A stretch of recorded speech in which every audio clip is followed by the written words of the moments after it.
Welcome to Nalla Narasimha Reddy Education Society group of institutions. This is Kameshwari.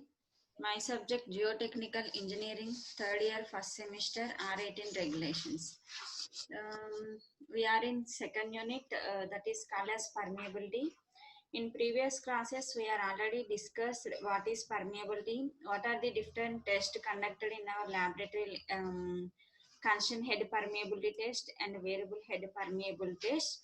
So the difference between two one is in constant head permeable test, the head is constant, and in variable head, the head is variable. So we can calculate the amount of water collecting, 20 ml of water collection, how much time required for collecting 20 ml of water. That is for constant head permeable test.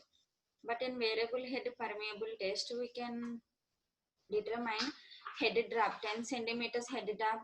We can calculate it in the variable head permeability test. So first, what is permeability?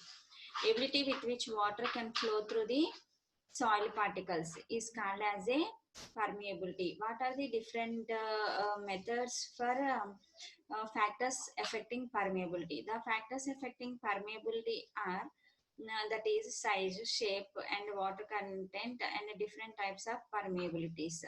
Now the today class is we are going to discuss about capillary rise. What is capillary rise?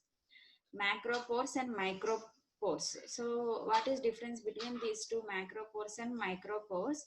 Macropores are wide enough that water in the center of the pore cannot be held against the force of gravity. And here figure shows the fine grain and coarse grain. Coarse grain particles consist of a more space between the soil particles. Generally soil consists of a permeability. Depend upon that coarse size, fine grain and coarse grain particles. Fine grain particles, the particle to particle space between very less when compared to coarse grain particles. The macro space in coarse grain particles, air space, are wide enough that water in the center of the pores cannot be held against the force of gravity. But in micropores are small enough to hold water and against the force of gravity. So the rise of water in the capillary tube are the fine pores of the soil is due to the extension of surface tension, which pulls the water up against the gravitational force. And also the height of capillary rise above the groundwater surface depends on the diameter of the capillary tube and the value of the surface tension. The various components Ts cos alpha. So surface tension force depend upon the angle of internal incidence between the meniscus and the tube. So the rise of the water table is between the courses. So it weighs that water moves upwards through the tube against the force of gravity. Water moves upwards through the soil spaces. Due to gravitational force, water will be travel through the due to upward force, water will be passed these forces due to gravitational force are the space between the soil particles. The height to which water rises in depend upon the pore size, the pore sizes. As a result, smaller the soil pores, higher the capillary rise. Smaller the this one, higher the capillary rise. So this is the capillary rise. This is the one of the important definition in short answers questions. So depend upon the size of smaller pores, higher the capillary rise. So height of the water rise, it depend upon the pore size. So coarse grain particles, here more space, water will be passed very in between these pores, and here fine grain particles very less place. So help the against the center of the pores cannot be held against the force of gravity, holding capability. And quicksand condition.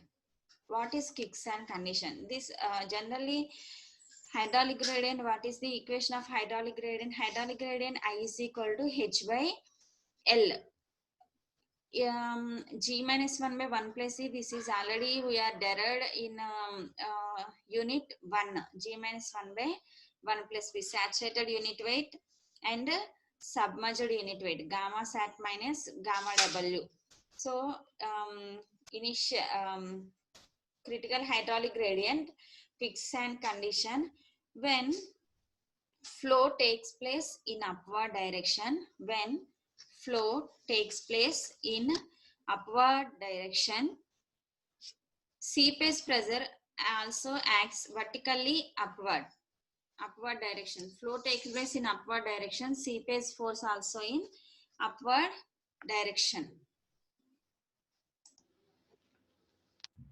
Flow takes place in upward direction, so seepage force also act upward direction, vertically upward, which results in decreases of effective pressure in the soil. So we are already seeing in a pressure distribution diagram. So in a water table, water will be due to capillary rise, this seepage water will be pass upwards. So if seepage pressure in such that is equally submerged weight of soil, effective stress reduces to 0. In such conditions, shear strength of causal soil mass is 0.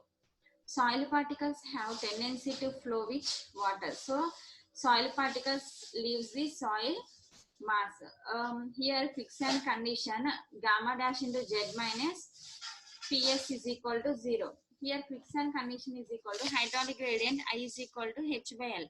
This way the seepage direction of water will be upward direction. So velocity of flow upward takes place upward direction. So seepage also act as velocity upward.